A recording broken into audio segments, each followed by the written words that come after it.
किसी को लगता है कि हिंदू खतरे में है, किसी को लगता है कि मुसलमान खतरे में है। धर्म का चश्मा उतार कर देखो यारो, पता चलेगा कि इस बीजेपी के कारण हमारा भारत देश खतरे में है। मैं ना हिंदू बनूंगा, ना मुसलमान बनूंगा, ना सिख बनूंगा, ना ईसाई बनूंगा। अरे हिंदुस्तान का लाल हूं तो इंसान बनूंगा। हिंदू धर्म से नफरत ये कुरान नहीं कहता।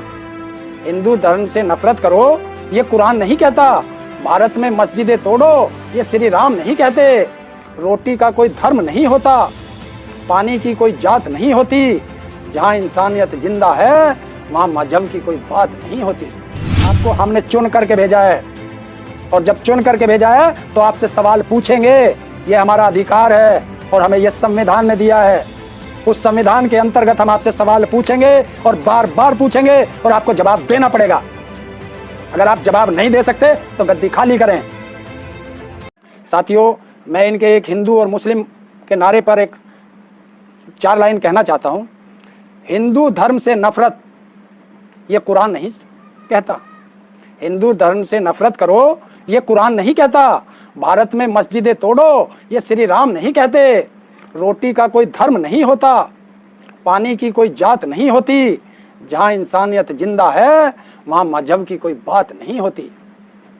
किसी को लगता है हिंदू खतरे में है, किसी को लगता है कि हिंदू खतरे में है, किसी को लगता है कि मुसलमान खतरे में है। धर्म का चश्मा उतार कर देखो, धर्म का चश्मा उतार कर देखो यारो, पता चलेगा कि इस बीजेपी के कारण हमारा भारत देश खतरे में है। बचा लो, अब भी आपके पास मौका है, बचा लो, वरना एक एक करके सारा देश बेच चुका है। साथियों, जो ये हिंदू धर्म के ठेकेदार बनते हैं, मुझे उस पर भी एक बात कहनी है कि मेरठ के अंदर एक पुजारी मंदिर के अंदर उसकी मृत्यु हो जाती है। अभी 5-7 रोज की बात है। कोई भी हिंदू धर्म का ठेकेदार एक भी पूरे मेरठ के अंदर उसकी डेड बॉडी को कंधा देने के लिए नहीं आया। उसकी डेड बॉडी के लिए वहां के मुस्लिम समाज के लोग इकट्ठा हुए। उन लोगों ने उसकी अर्थी सजाई और हिंदू रीति रिवाज के अंदर उसका ले जा करके अंतिम संस्कार किया। तो ये होता है भाईचारा, और ये हमें हिंदू और मुस्लिम पर लड़ाते हैं और अपने दामाद मुस्लिम बनाते हैं। आज बहुत बड़ी बात कह रहा हूं, क्योंकि मैं ना हिंदू बनूंगा, ना मुसलमान बनूंगा, ना सिख बनूंगा, ना ईसाई बनूंगा। अरे हिंदुस्तान का लाल हूं तो इंसान बनूंगा। और अगर जो इंसान बन गया, क्यों? क्योंकि फिर वही राजनीति करेंगे। जैसे ही चुनाव आएंगे आपके साथ ये फिर वही काम करेंगे कि आपको हिंदू मुस्लिम पे लड़ाएंगे और आपको किसी भी कीमत पर लड़ना नहीं है। बस अगर आप नहीं लड़े तो इनकी विदाई आप लोग तय कर देंगे। और कसम खा लो, भूखे रहेंगे, मर जाएंगे, पर बीजेपी को कभी वोट नहीं देंगे। अगर अपने बच्चों का भविष्य सुरक्षित रखना है तो, वरना कटोरा हाथ में होगा और कोई भीख भी नहीं देगा आप लोगों को। ये उस तरह का बनाना चाहते हैं हिंदुस्तान।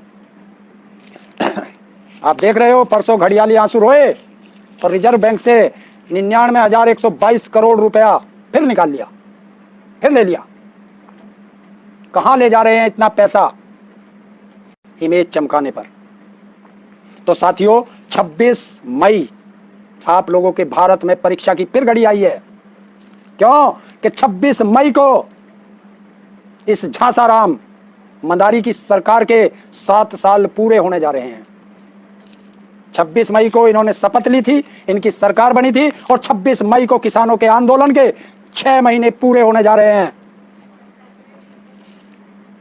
इनको जवाब देना है। आप लोग जवाब दोगे तभी इनको पता चलेगा। क्यों? क्योंकि ये भी एक आंदोलन का पार्ट होता है। काला दिवस बिल्कुल ऐसा मनाना है शांतिपूर्वक। हर घर पे काला झंडा होना चाहिए, हर गली चौराहे के पे इनका पुतला दहन होना चाहिए सरकार का। और उसका एक काम और करना साथियों, ये मैं राकेश टिकैत जी से ऊपर होकर के कह रहा हूं। ये जो मीडिया है, टीवी वाली बड़ी मीडिया, गोदी media, Modi media, Ambani media, ये आपको नहीं दिखाएगी। इसलिए पुतला दहन करते हुए सब लोग वीडियो बनाए, फोटो खींचें और 26 मई को सिर्फ सोशल मीडिया पे किसान की पोस्ट ही पोस्ट दिखाई देनी चाहिए। जो लोग ट्विटर पर हैं वो ट्विटर पर हैशटैग काला दिवस चलाएं। ये सब काम आप लोगों को करने हैं, क्योंकि किसान के पास कोई आईटी सेल नहीं होती। किसान की आईटी सेल आप लोग हैं और ये आप लोगों को करना है। और इसको शेयर भी करते रहना, क्योंकि ये पूरे हिंदुस्तान में जानी चाहिए। वो सरकार डरी हुई है, बात नहीं कर रही है, लेकिन डरी हुई है। वो चाहती है कि किसान थक कर अपने घर चला जाए। और हमें इस सरकार को बताना है कि हम ना मुगलों से डरे, ना अंग्रेजों से डरे, तो तुम काले अंग्रेजों से क्या डरेंगे हम लोग। देश का इतिहास है कि जब भी देश पे कोई मुसीबत आई है तो मां कसम ये किसान ही सबसे आगे बढ़ के उस मुसीबत से लड़ा है। और किसान और मजदूर के बेटे आज भी सीमा पर लड़ रहे हैं। और यहां दिल्ली के बॉर्डर पे और जगह जगह देश के अंदर किसान मजदूर संघर्ष कर रहे हैं। और नेता, बताइए किसी नेता का बेटा शहीद हुआ? अरे कल भी हमारा एक किसान का बेटा MiG-21 उड़ाते हुए शहीद हुआ है और एक बॉर्डर पर हार्ट अटैक से शहीद हुआ। तो ये किसान के बेटे हैं। और फिर भी वो किसान कहता है कि अगर मेरा दूसरा बेटा होता तो मैं उसको भी देश सेवा के लिए भेज देता। और ये नालायक संसद के अंदर बैठकर इस देश को लूट रहे हैं, आपदा में अवसर खोज रहे हैं। देश को ऑक्सीजन चाहिए, लेकिन वो ऑक्सीजन विदेशों में बेच दी गई। किसी ने पूछा कि हमारे बच्चों की वैक्सीन कहां है मोदी जी, तो उनको जेल भेजते हो। कोई इस आपदा में सेवा करता है उसको जेल भेजते हो, तो वो जेलें बना लो कि देश का किसान और मजदूर और बेरोजगार उन जेलों में आने के लिए तैयार है। और आप राजा नहीं हो कि आपसे सवाल ना कर सकें। आपको हमने चुन करके भेजा है, और जब चुन करके भेजा है तो आपसे सवाल पूछेंगे। ये हमारा अधिकार है और हमें यह संविधान ने दिया है।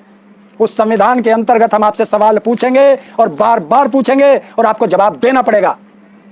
अगर आप जवाब नहीं दे सकते तो गद्दी खाली करें, क्योंकि ये देश है, ये देश हमने आपको चलाने को दिया था, ना कि बेचने को, और आपने इसे बेचना शुरू कर दिया।